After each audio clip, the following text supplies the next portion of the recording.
I want to talk here about John Lydon, or a.k.a., of course, Johnny Rotten, of the former Sex Pistol, indeed. Now, he's blamed immigration for what he calls division in the United Kingdom. Let's have a look.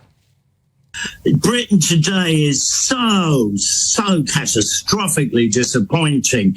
A lot of this tour that I'm doing will be in seaside towns. And I mean, they really indicate how run down Britain has become. It seems to be full of what they term prospective immigrants, which are really like illegals. Now, well said there, I think, and of course Johnny Rotten there of the punk era, a product very much of left-wing politics, and even he's coming out and saying, look, Britain's migration problem is hitting what are some of the most deprived communities in the whole country, and actually, you know, dare I say it, but it's only going to get worse under someone like Sir Keir Starmer. Well, I think, you know, his politics are rotten. It's finally become the appropriate name. You know what? If you ask most people in this country, they do not have a problem with the people of immigrant backgrounds that run their local shop, who are their local GP, who might quite likely to care for them if they end up in a hospital and need nursing.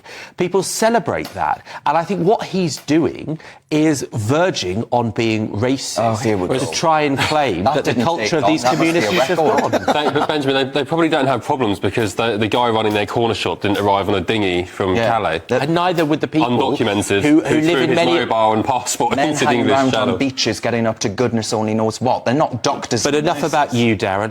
Look, the fact is, you know, our country has been massively enhanced and improved by migration. No, it hasn't. And just because there aren't enough grumpy, racist old white people to turn up to a Sex Pistols gig, that might be a problem for Johnny Rotten. Can I ask, please, but I don't think it's a problem for Britain. Can I ask, please, how it's been enhanced by migration? One example. I'm here.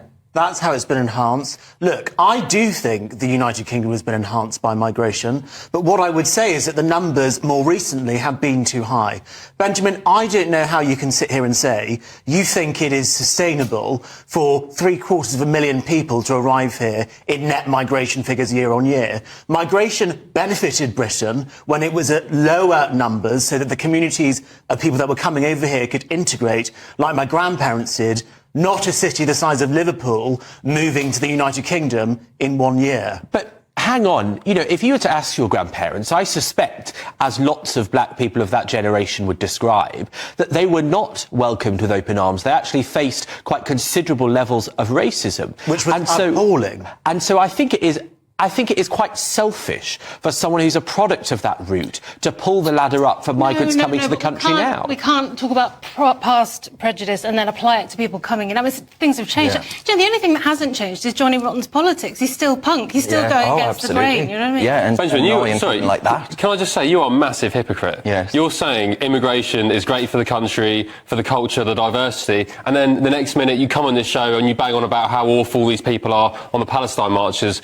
you know, calling for Israel to be exterminated and whatever else. You can't have it both ways. Yeah, actually, I can. So, because, no, you can't. Because I don't accept what I actually, again, I think is basically a racist premise, which is to suggest that these people from who have migrated here from other countries somehow have that exact view. They don't. And actually, most Muslims in this country are not from the Middle East. They're from Bangladesh, they're from India, they're from Pakistan, they're from a different part of the world, and their politics are rooted in a different issue. So I think that's the wrong thing to say. Yeah, nasty issue. Well, I don't agree with the people on those marches. Sectarianism that you've welcomed to the country. And actually, Cressida, I wanted to ask you in particular, Johnny mentioned John Lydon.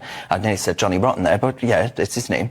He mentioned actually the fact that he's on tour at the minute and he's going to a lot of these seaside towns. You tour quite a lot for your job. Well, have you experienced the fact that people are saying around the country, right, they're just saying, look, it's changed beyond all recognition? We don't have that much of an intimate relationship with the audiences as a stand-up. I will say that Comedy Unleashed, Andrew Doyle's comedy club, is gaining popularity, which is supposed to be a place where people can have whatever view they want. It's not that it's got one outlook or another. It's just that it's a place that says, look, we're not going to tell you what to say or what to think. And that is, whenever I've done Comedy Unleashed, it's always a full room. And the Sex Pistols, of course, did a song called Pretty Vacant. Do you reckon that was written about Benjamin Absolutely do you think he not. had the foresight? How very Dave. I'm sorry, but, you know, Johnny Rotten, I don't know his exact age, but I suspect it's pensioner age now, right? And the fact is that we have a fundamental problem in this country. Oh, here that we have You found out he's old, so now you want to go for the jugular. No. You have a problem. Hateful, hateful. That's what you are. I'm not hateful, Darren. I'm just a realist, Prejudice. right? We have a massive problem in this country. With old people. A big chunk, a disproportionately large chunk historically of our population is out of work because they're pensioners. And that, of course, is fine. He's on tour. But we have a smaller number of people who go to work. Now, the only way to pay for those pensions, for the healthcare, for the social care, is to have more workers. That's why we need seaside towns to have immigrants, because I tell you what, those economies of those seaside towns would collapse and there'd be no money to go to Don't Johnny talk He's Rotten not talking without about migrants immigrants. in work. He's talking about people turning up after coming here from goodness only knows where, after arriving in a dinghy from Calais. And that is a distraction they're because not in the NHS. the figures... And even the Institute for Fiscal Studies, right, who I'm sure that you've referenced once or twice, they said that there is no benefit to the British economy from mass migration. If there was, latest GDP figures show that GDP per capita, per head, which is the true value of how wealthy individuals are, GDP per head contracted by 0.7% last year, despite a city the size of Birmingham coming here over the last 2 years. And imagine how bad it would be without those immigrants. It's a myth that migrants grow the economy. It's not. We need more migrants in this country because we don't have enough workers. Frankly, I've said it, before on this show, but if we sent the pensioners to Rwanda and kept the refugees, our economy would be better. Most don't want to integrate. Most don't want to integrate. It's been proven from those GDP figures that they don't contribute to the economy. So the services aren't there, the schools aren't there. Both Albie and I are the grandkids of immigrants. Mine was Canada, and I think we've done pretty well. You can't compare today to 40, 50, 60 years ago. I also don't think you can compare your Canadian grandparents with those arriving in dinghies right now. I think they're slightly different. They arrived on a boat. Anyway, right, how are you then?